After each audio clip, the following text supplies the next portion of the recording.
Painting is like music. When I paint, I hear the music, I can hear the paintings, and they're full of rhythm, and that's what I do. For percussionist Mickey Hart, art is in the eye and ear of the beholder. I like to create things from nothing, to make things happen.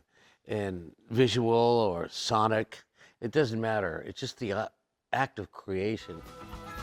For more than a half-century, Mickey Hart has been part of creating the Grateful Dead's enduring magic as a percussionist throughout its many iterations, the latest as Dead&Co.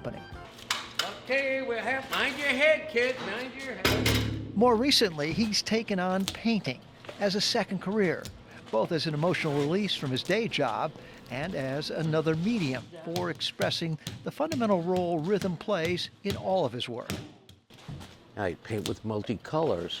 I also play with multi-rhythms, polyrhythms. So they're very similar in many ways. Is it performance art? Because you are It is. dancing to the rhythms, you are moving to the sounds in your studio. Oh yeah. Oh yeah. When I paint, I have music going, and I'm painting in rhythm, and I'm grooving, and I'm having fun. Rhythm is more than just an inspiration for his art.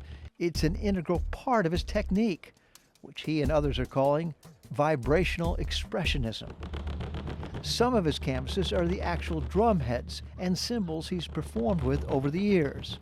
They are placed on top of massive audio speakers to let the rhythmic vibrations move the paint around, forming unique patterns that can't be created with brushes. Paintbrushes are too limited for me, and everybody paints with brushes.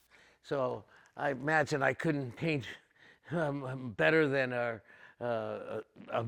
billion other people. But this is a different kind of painting.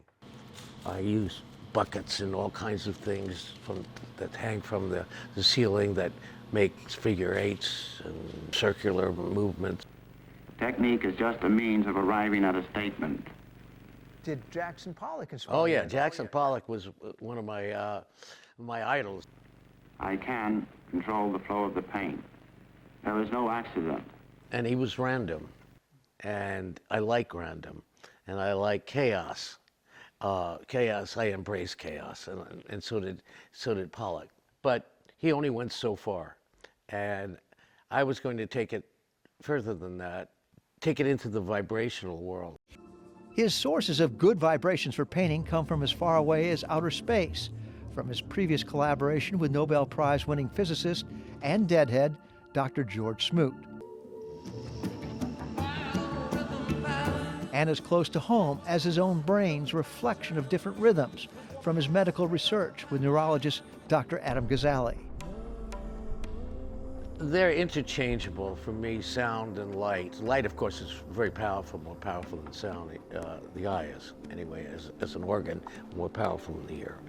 So I naturally just gravitated to the visual domain from the sonic domain.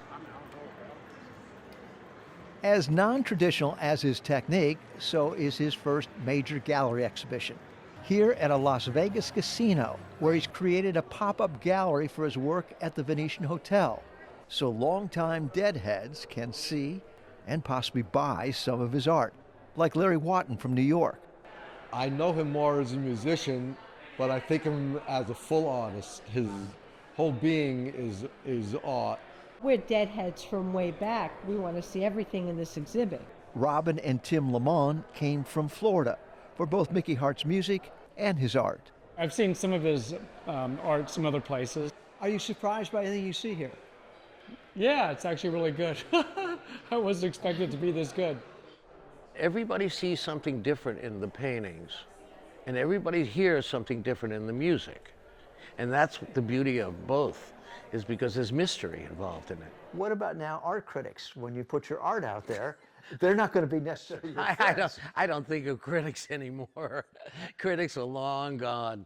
I don't care what they say. It doesn't really matter to me. I hope they like it. If they don't, well, they don't. But I wouldn't stop me because I'm not doing it for the critics. I'm doing it for people and for myself and, maybe for the world of art. His art gallery exhibit is convenient for his other career and day job, playing with Dead&Co at the Las Vegas Sphere. Yet another canvas for showcasing both of his art forms simultaneously on the world's largest LED screen. When I'm painting, the same thing happens. It's a groove, and I'm improvising. I improvise in the Grateful Dead, Dead and Company. That's improvisational music. This is the same in paints. It's jamming. I love the jam, no matter what it is. For the PBS NewsHour, Mike Cerre at the Sphere in Las Vegas, Nevada.